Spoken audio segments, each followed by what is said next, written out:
Fabian and I are the infamous joke couple in high society. He chased his crush all the way onto the highway, chasing after a high-speed train, and ended up in a car accident that left him with broken legs. I had a crush on my childhood friend for 10 years but never dared to confess. After marriage, we argued every day. I mocked him, "You can't even stand up. Yet you want to learn how to pursue love?" He retorted, "Who's like some people, too afraid to even confess." When I opened my eyes again, I was back in high school. This time, I gathered the courage to prepare to confess to my childhood friend. That night, the boy with healthy legs pressed me against the wall with red eyes. "Are you really going to be with him? Do you think I don't exist?" Chapter 1. I came across a video on a certain app of a high school heartthrob confessing his love in public. I excitedly hugged my tablet and cheered with likes. Woo woo. Childhood sweetheart's love is the best in the world. When I turn 19, I want to have a relationship like that too. Fabian, sitting in a wheelchair, closed the document and rubbed his temples in frustration. Autumn, could you please keep it down? As if recalling something, he let out a light scoff. Back then, you didn't even dare to confess. How could you possibly date anyone? My hand, which was scrolling through videos, suddenly froze, and my nose tinged with a slight bitterness. Since childhood, I have had a crush on Alex, but I was too afraid of the failure of confessing my feelings, ending up in a situation where I couldn't even be friends. Until 5 years ago, when Alex left without saying goodbye to develop his career abroad. I also unexpectedly married Fabian, someone I had long regarded as my ideal. Thus, my 10 years of unrequited love came to nothing. The more I thought about it, the sadder I became. So I got up and planned to go back to my bedroom to sleep. As I passed by Fabian, the more I thought about it, the angrier I got. I couldn't help but kick his wheelchair lightly. Who is like some people who have to learn from others to pursue love and get hurt? Now they can't even stand up. You.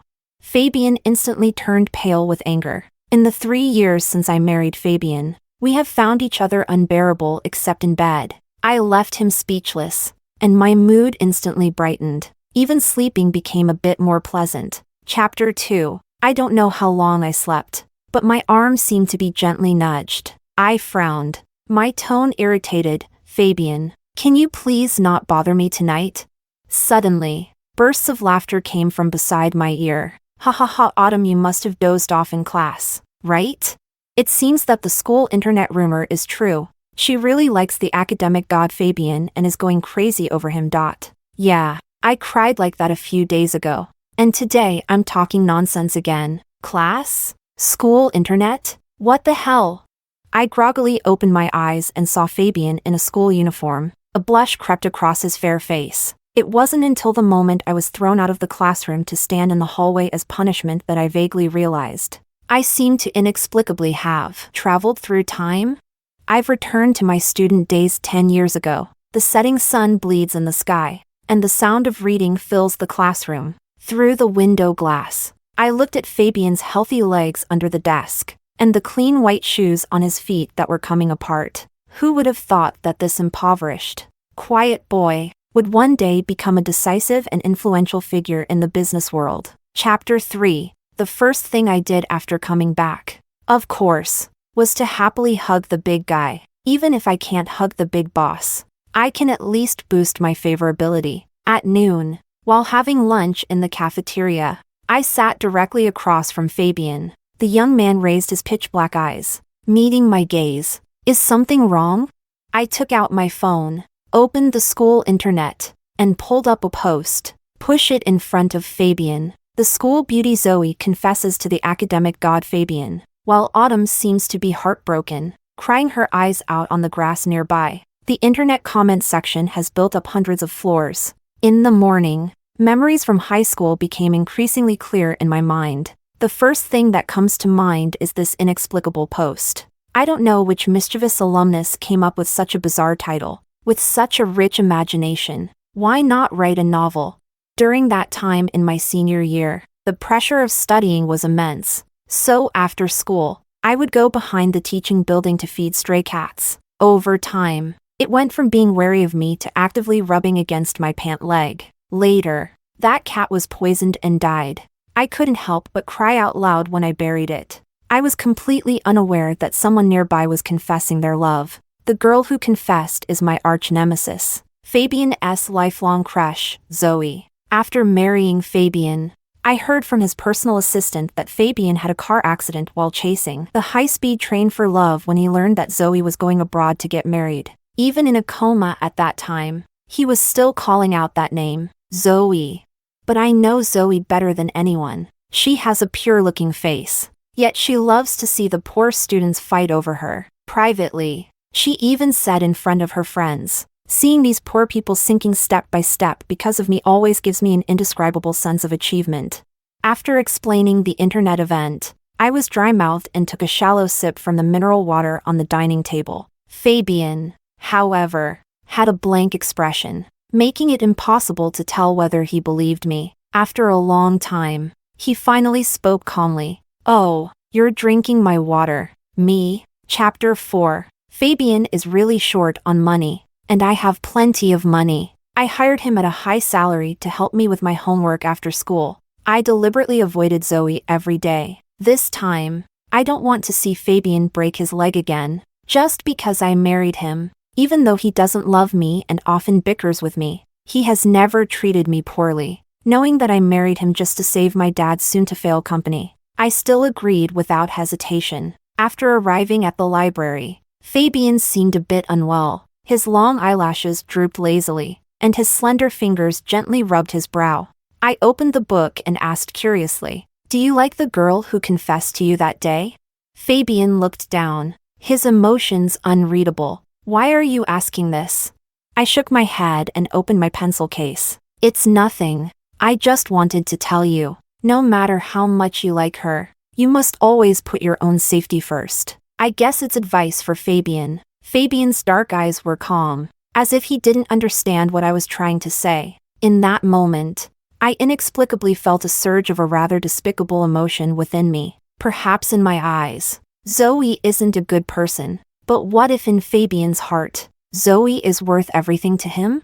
The atmosphere was a bit awkward, so I casually pointed to a physics problem. "Let's stop talking nonsense. I don't understand this problem. Can you explain it to me?" Fabian picked up his pen and, after glancing at the question, began to write on the draft paper. He carefully explained each step and the formulas needed. Outside the window, snow was falling, and the fingers gripping the pen were turning bright red from the cold. Several frostbites had formed on his long, beautiful fingers. All right. I understand now." I quickly snatched the pen from his hand and casually stuffed a heat pack into Fabian's arms. He was momentarily stunned. After regaining his senses, he only dared to place his hand on the outer layer for warmth. Was Fabian really this well-behaved in his youth? The one who married me, the chatty Fabian, must be a fake, right? After finishing one problem, I casually pointed to another question in the book. "I can't solve this physics problem either. Fabian, can you help me look at it?" Fabian picked up the pen and casually asked while explaining, "Didn't you say you hated physics the most?" As soon as he said that, he seemed to feel it was inappropriate and added, "I hear you complain about it to your friends every day." I lowered my gaze. "I want to apply to a university abroad to find a friend." The person across suddenly paused, their knuckles turning white. Fabian furrowed his brows, his expression suddenly turning cold. He put down his pen and said in a detached tone, "I won't do the rest." "Me, what?" "You're lying. I just saw him finish this problem in 3 minutes, and you're supposed to be a study genius." What a joke! Just like 10 years later, Fabian's temper always comes out of nowhere. I've never been able to understand him. The atmosphere was a bit cold, and suddenly my phone on the table rang twice. It was a message from Alex. "Autumn, I will return to my country the day after tomorrow. Will you come to pick me up?" Chapter 5. Alex's return to the country this time is to attend the school's outstanding graduate speech event. More than half of the students at the school showed up. I sat in the front row, watching the focal figure on the stage. The girl next to me was chattering quietly. "Joe, the senior, is so handsome. I wonder if he has a girlfriend." Don't even think about it. I heard that Alex has rejected so many girls that they could line up all the way to France. He's so handsome. Who can resist falling for him? I also like Alex. Just like most girls experiencing their first crush. Since I can remember, Alex has always been the most dazzling among all my playmates. In terms of studies, looks, family background, and character, he excels in every aspect. Almost all the girls I know have confessed their feelings to him. I clearly remember one time when a girl from our group confessed to Alex in public. Alex irritably leaned back on the sofa, reaching out to hook my neck. Are you all approaching me with impure intentions? It seems that only we Autumn truly regard me as a brother. I sipped my juice, feeling guilty as I lowered my head. Actually, I am the one with the most impure intentions. I just lack the courage to confess. Seeing that girl's sorrowful expression only makes my heart ache even more. A failed confession means I might lose even the chance to be friends. The sound of applause pulled me back to reality. The speech was over. Chapter 6. Alex is walking towards me. After talking for so long, I'm starving. I went to the cafeteria with Alex. During the meal, quite a few people glanced over at our table. I absolutely hate that scrutinizing gaze. Even cleaning the plates has to be watched back and forth by someone. As I walked out of the dining hall, I muttered my complaints softly. There are just too many people who like you. It feels like being a gorilla in a zoo wherever you go. Although my voice was very low, it was still caught by Alex. He suddenly asked me, "What about Autumn? Do you like her?" I looked up in disbelief, meeting Alex's smiling eyes. Such a direct gaze made me involuntarily feel a strange illusion in my heart. Could it be that he also likes me? In that moment of distraction, I forgot that I was going down the stairs. I slipped and fell hard onto the ground. Chapter 7. The staircase was long. If it weren't for Alex's quick reflexes pulling me back, I would probably be in the ICU drinking millet porridge today. Fortunately, I only scraped my ankle and twisted it a bit. The school nurse applied ointment to my scrape, and it hurt so much that tears streamed down my face. After applying the medicine, the school nurse asked us to stay and observe for a while. Alex was sitting on the chair by the bed, flipping through my recent test papers. Your grades have improved quite a bit. Do you have a university in mind? I also heard that you have someone you like. Alex has the internet from our school. I awkwardly shook my head. No, they are talking nonsense. As for college, I haven't thought it through yet. Alex closed my exam paper, a faint smile playing at the corners of his mouth. Then you should come to university here in the future. I can wait for you. Autumn. A few words left me dizzy. Taking advantage of the fact that he went out to take a call, I slowly regained my composure. Alex, what does this mean? If I said that I was hallucinating before I fell, this time it can't be, right? Just as my mind was a tangled mess, a tense female voice sounded at the door of the school infirmary. School doctor. Fabian is having a severe headache. Please come help him quickly. It's Zoe. And then Fabian's voice followed. No need. I just need to lie down and rest for a class. Zoe was anxious as if she was about to cry. How can that be? From over there came the sound of rustling, as if the doctor was checking Fabian, borrowing the time to get medicine from the school doctor. Zoe's somewhat shy voice came through the curtain. Fabian, are you in love with Autumn? Which is why you rejected my confession. The air was silent for a few seconds as I clutched the bed sheet, pretending to be a lump of air. After a long while, Fabian's hoarse voice came from the next room. He said, no. Zoe happily curled her lips. Then I can rest assured. In that moment, I inexplicably felt a wave of bitterness in my mouth. Even I couldn't figure out where it came from. Chapter 8. The wound got infected, and I had a fever the next morning. It was Alex who helped me take sick leave. I stood at the entrance of the stairwell, my head spinning as I waited for him to take me home. Not long after the class bell rang, Fabian walked out from the classroom at the other end of the corridor. He was holding a registration form for a math competition.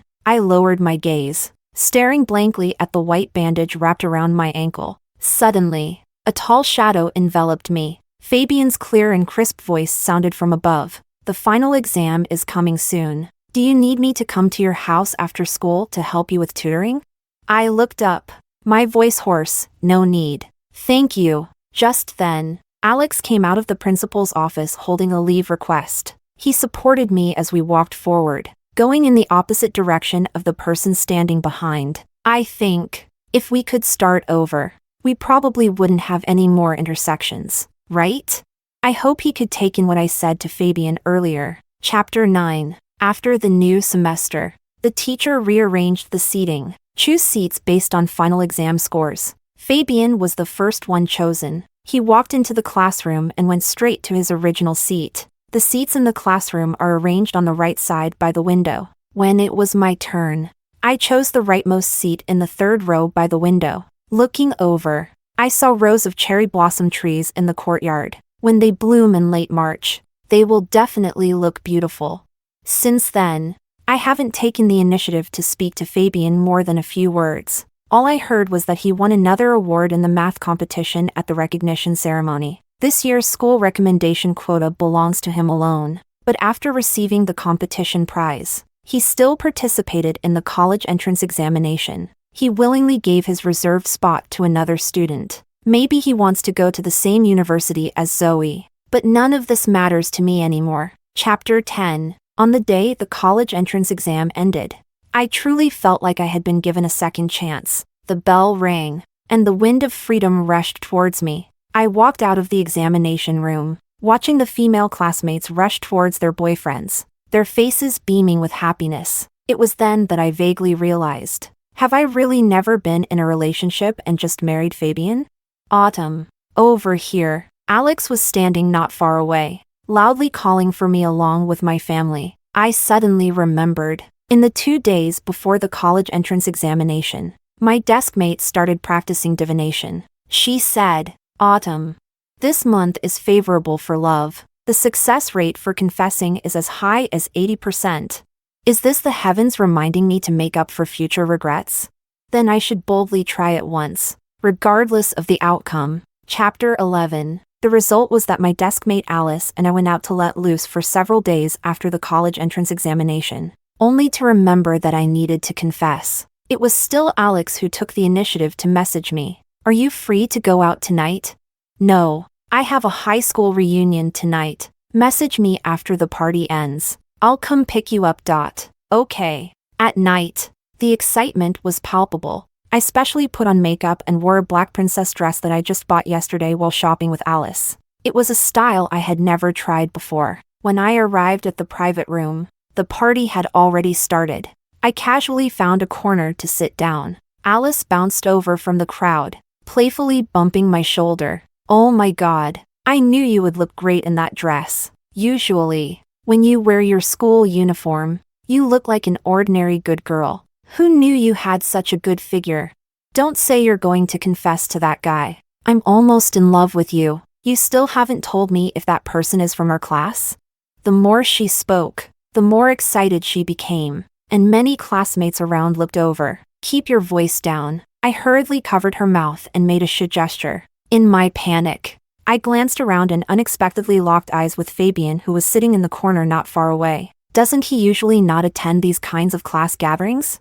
Inappropriately, I recalled the scene of our last argument after getting married. Fabian blurted out a sarcastic remark, if you can't even confess, what can you possibly talk about? I have never told anyone about my feelings for Alex. Not even Alex himself knows. But how did Fabian know that I liked Alex? Before I could think, Alice kept asking me which class I was in. I picked up the fruit wine on the table and took a small sip. Not from our school. The party went on for quite a while, and I had 3 glasses of fruit wine, enough to give myself some courage, but not so much that I would get too drunk. Chapter 12. I heard someone shouting about moving to eat. I glanced at the time. It was already late. After saying hello to the organizing classmates, I walked out of the private room. Just as I was hesitating whether to message Alex, a hand pulled me into the stairwell. It was Fabian, not a bad person. I instantly let my guard down. He smelled heavily of alcohol. I sensed that he wasn't in a good mood. Fabian, are you angry? Who upset him? Fabian suddenly closed in on me, sneering. Are you asking about the 19-year-old Fabian, or the 27-year-old Fabian? In an instant, it felt like my head had been struck hard by a wooden mallet. Could it be that Fabian has come back as well? With the faint light in the hallway, I took a closer look. The person in front of me was dressed in a plain short-sleeve shirt, but there was not a trace of youthfulness in those slightly reddened eyes. All that remained was anger and the arrogance of someone in a position of power. I didn't even know how to face him, my hand gripping the bag slightly tighter. When did you come back? Just now. I just got back and heard the news that she is going to confess to someone else. A surge of frustration built up in his heart, with no outlet for release. 19-year-old Fabian is very angry, and 27-year-old Fabian is even angrier. I curled my lip. Why are you angry? I didn't do anything wrong. We used to be a couple, but now we are not married, so we might as well look for our own paths. Before the words were finished, they were silenced by cold lips. Rather than a kiss, it was more like a bite. The rusty scent spread between our lips, and I desperately tried to pull back. But behind me was the cold wall. The person in front of me couldn't be pushed away. I don't know how long it took for him to let go of me. My lips were bitten and I cried out in pain. Fabian, what right do you have to bully me? He tightened his grip on my arm, his tone icy. If you really want to be with that guy, do you think I'm dead? I didn't say anything, just pitifully kept shedding tears. But he pressed me. Autumn, do you hate me? Do I hate him? Well, at this moment, I really do hate him. In my drunken state, I can't understand why Fabian won't let me go even though he has someone he likes. Before I could answer his question, Fabian kissed me again, reeking of alcohol, in the cramped and confined space. The ambiguity mixed with drunkenness continued to rise. Amidst the grinding of lips and teeth, I heard him say, "But even if you hate me, I don't want to stop." Chapter 13. That night ended with me slapping Fabian across the face. After telling Alex that someone from home was coming to pick me up, I felt more and more annoyed. Fabian intentionally bit my lip. It completely ruined my confession plan. The next morning, as soon as I turned on my phone, I was bombarded with a ton of messages. All of them were from one person. No matter how you think about it, we still count as a couple here. If you want to be with Alex, give up on that idea. Article 1041 of the marriage law states that marriage and family are protected by the state, implementing marriage freedom, monogamy, and a marriage system of equality between men and women. Article 1042 of the marriage law prohibits bigamy, prohibits those with spouses from cohabiting with others, prohibits domestic violence, and prohibits abuse and abandonment among family members. Autumn, did you see it? What caught my attention were the last 3 messages, sent at 7 o'clock in the morning. Are you awake? Does it still hurt? Come down. I bought some ointment. So, after he sent me home last night, did he not leave at all? I pulled open the curtains and indeed saw that figure on the bench at the bottom of the building. Chapter 14. I went downstairs and casually grabbed a cup of freshly squeezed soy milk, finished drinking and hurried back home to sleep. I persuaded myself, if it weren't for the fear that something might really happen to him at the bottom of the building, I wouldn't be so kind. He took the soy milk. I glanced sideways. The scar at the corner of his mouth was even worse than mine. Is this person a dog? To bite me. He even bit himself. I spoke up to advise him. Fabian, 10 years from now, we'll both have someone else in our hearts, living together. Now that we're both back, do we really want to repeat this mistake? Fabian coldly interrupted me. Don't think about it. I said you can only be with me. I was so angry I wanted to stamp my foot. Why are you so domineering? You're madly in love with Zoe, yet you won't let me pursue my happiness? Fabian frowned. I didn't like Zoe. I was also in the school infirmary that day when you and Zoe were there. I heard all your conversation. You said with your own mouth that you don't like me. So why do you get to control me? Fabian was at a loss for words. When did he ever say he didn't like Autumn? Soon, he realized the misunderstanding. Autumn. What I meant by no is that I didn't refuse her because I like you. Even without you, I would still refuse her.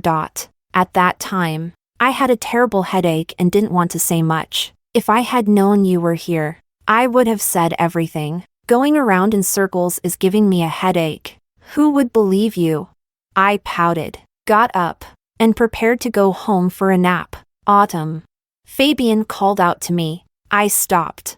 My leg is better now. I can stand up. The sound of the wind by my ear is faint. I heard Fabian's voice. Inside, there was a hidden tremor that was barely perceptible. Chapter 15. When we sent Alex abroad, both our families were there. As he went through security, he turned back and smiled at me. On the way back, I thought about a lot of things. It seems that before my rebirth, Alex also said something like this to me, but that was directed at the real 18-year-old Autumn. At that time, the Autumn couldn't understand, nor dared to understand. That night, even with the help of alcohol, I probably still couldn't confess, right?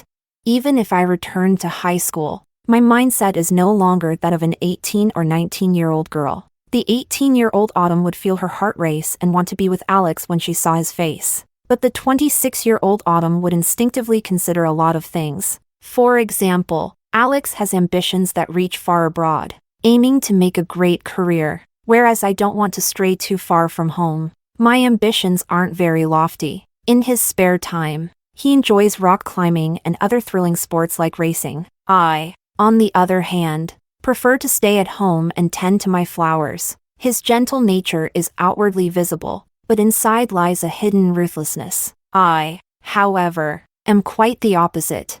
From the moment I reunited with him at the airport, I should have realized, Alex and I are not suited to be together. Perhaps I have unknowingly fallen for someone else. Chapter 16. As I walked out of the airport, my shoulder was bumped by a beggar walking towards me. He was in a hurry, but still turned his face to apologize. I'm sorry. I tugged at the corner of my lips and said, It's fine. That face looked very familiar, recognizable, but no matter how hard I tried to think, I couldn't remember where I had seen him, until his figure walked further and further away, disappearing into the vast crowd. That night, I had a dream about my past experience of being kidnapped. In the dream, it was during my freshman year, a kidnapping described by the police as extremely dangerous. Yet I had merely taken a nap. In my junior year, I was walking down the street when suddenly I was abducted by two strange men, but all I remember is being drugged and tied up in the back seat. When I woke up,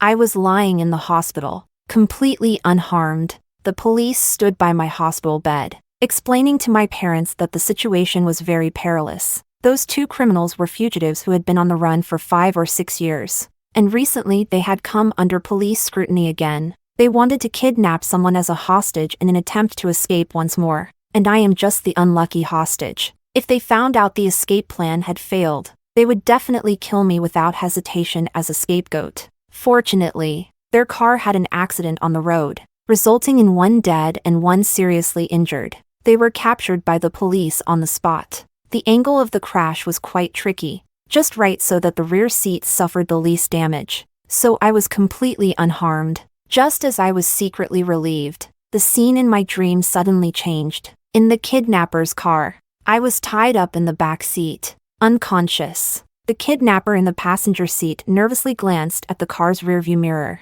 Brother, besides the police car behind us, there's also a damn sports car following us. The driver of the kidnapper's car remained expressionless, staring straight ahead, a grin twisted like a demon's. Who cares? Once we get past this stretch of road, we can shake them off. As we approached the fork in the road, the sports car suddenly accelerated, crashing into the kidnapper's car with a force that left everyone stunned. The roar of engines, the wail of sirens, the shouts, all surged into my mind. Countless police officers surrounded us. In the swirling dust, I saw clearly the person in the driver's seat of that sports car, Fabian. Fresh blood trickled down from his forehead, and he had already fallen into a coma. I rushed up anxiously, wanting to save him, but from beginning to end, I seemed to be just a bystander, unable to move. The scene shifted again to the hospital. This time, I saw Fabian's personal secretary Leo. The surgical lights went out. The doctor came out and shook his head at Leo. He said, Mr. Fabian's leg ultimately could not be saved. Chapter 17. I woke up at 1 in the morning. I really want to convince myself that it was just a dream, but the realism of the entire dream was very high. It was to the extent that even after waking up, recalling it would make my blood run cold. I picked up my phone to type. My hands were trembling. Fabian, I want to see you. He replied instantly. Get dressed. Come downstairs in 20 minutes. No. Send me your location. I want to see you. On the other end, he was typing for a long time, seemingly struggling with something. Finally, he sent a location. When I saw Fabian, he was standing under the streetlight at the end of the alley, tall and slender, very eye-catching. Seeing me get out of the car, he walked towards me, a lump in my throat. I fought back the tears. In your last life, how did your leg get injured? It's not because of chasing the high-speed rail, but to save me, right? Fabian said nothing. His footsteps suddenly froze. He seemed astonished at how I knew. Isn't it true that if I don't ask, you have no intention of explaining for the rest of your life?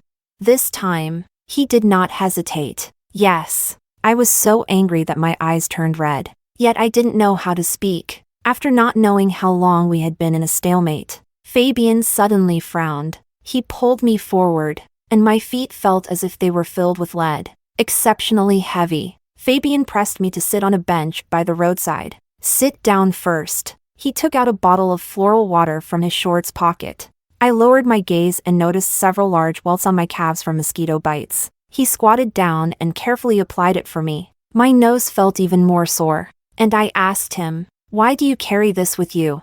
You said you were coming, and there are a ton of mosquitoes here." I went to the roadside convenience store to buy this. He applied the medicine and, after hesitating for a moment, "I don't want to tell you. It's because I don't want you to feel guilty that I came to find you. What I want is for you to truly like me." But after I found out, all I felt was heartache. I murmured softly, "I'm not the kind of person who would be with someone out of guilt." Fabian, such a smart person, how could he not hear the subtext in my words?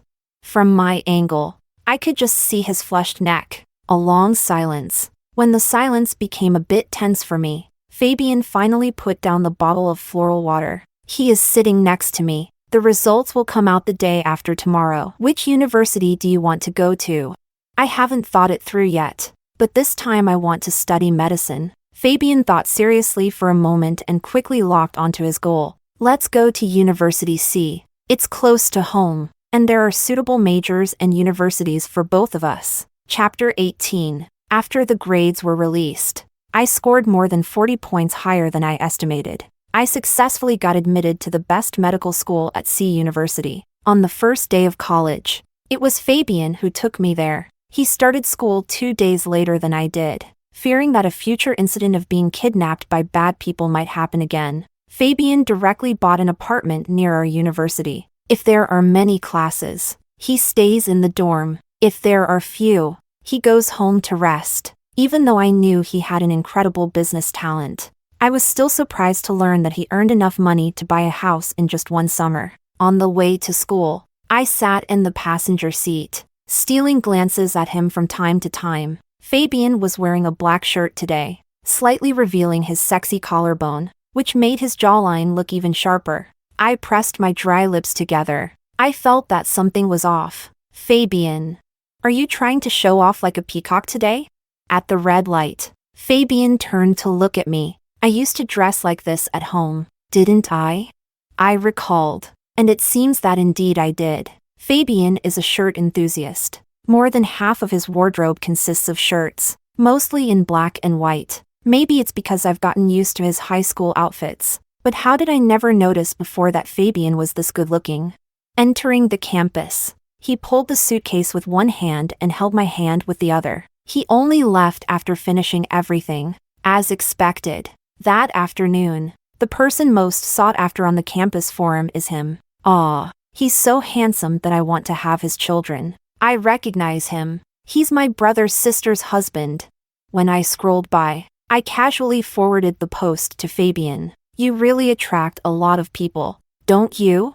Accompanied by a sarcastic meme. Chapter 19. 10 minutes later, Fabian forwarded the post back to me. I clicked on it. I only saw that the post had an update. Everyone has probably dispersed. This person is from the neighboring school. They have long been taken. The screenshot is from a Weibo post. A screenshot of Fabian's account. It's a group photo of me and him. It's so well matched. And the girl is so beautiful. I knew someone as stunning as him must have a girlfriend. If not, he must have a boyfriend. I just knew I was the internet user who caused a stir in the novel. By the end of this process, almost everyone knew that I was dating Fabian from the neighboring school during military training. I have to say, when it comes to cunning, I can never compete with Fabian. 20. During the National Day holiday, Fabian took me to the high-speed rail station. After getting home, I sent him a message to let him know I was safe. I'm here. Happy National Day. He replied instantly, baby. Happy National Day. I sat on the sofa and seriously reflected for a moment. It seems like every major and minor holiday in the last life, except for Valentine's Day and our wedding anniversary, Fabian would always use work as an excuse to make me go back and accompany my family. At one point, I thought he just didn't like the sight of me, but after thinking carefully, I vaguely sensed that he must be hiding something from me. After telling my parents, I bought a ticket for the earliest arrival in City C. The two cities are not particularly far apart. It takes about 3 hours by high-speed rail. After entering the room, I hid my shoes and crawled into the wardrobe. Through the gap in the wardrobe, I could see the scene in the living room. 10 minutes later, there was a rustling sound at the door. It was Fabian coming back. He put down what he was carrying and opened his notebook. He went to the kitchen to boil water. I took out my phone and sent him a message. Fabian, what are you doing right now? Then, I saw him skillfully making instant noodles. And he replied to me, I'm out having a big meal with friends. What a liar. Really a Fabian. Then take a look back. He suddenly froze, and really turned to look back. He seemed to feel a bit foolish for being tricked, letting out a soft, disappointed laugh. I cautiously opened the cabinet door and tiptoed to Fabian's side. Not only was he not scared by me, but he actually pinned me down on the sofa before I could scare him. I asked him, how did you find out? Fabian gestured towards a mirror across from the bedroom with his eyes.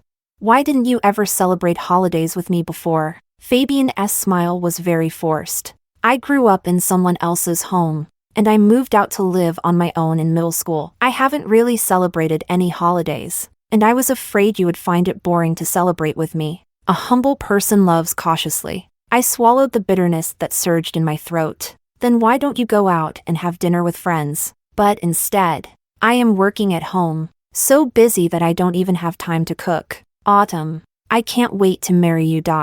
His voice was tinged with a deep weariness. I pulled him to lie on my lap. Don't say anything, just lie down and sleep for a while. Before I finished speaking, my stomach inconveniently growled twice. I didn't eat lunch and sat on the high-speed rail for several hours. How could I not be hungry? I am hungry. Fabian couldn't help but laugh out loud. I blushed and hurried to cover his mouth. You mustn't laugh. Fabian got up and picked up his coat. Shall we go out together to buy groceries? Let's go right away. Chapter 21. After dinner, Fabian planned to go write code again. I deliberately made him kiss for over 10 minutes. Feeling his scorching body, I intentionally pushed him away. All right, you go ahead and be busy. Fabian completely gave in. It's the same whether you finish or not. He straightened up and undid his cufflinks. As if thinking of something, his hands paused. Fabian hoarsely pulled me up from the sofa. Baby, go change into that little black dress. What little black dress? I was completely bewildered. The next second, Fabian's chuckle. You do look good in that dress. The word good-looking was almost spat out through clenched teeth. The corners of my mouth twitched. So that incident can't be let go. That night, Fabian ultimately didn't go write code.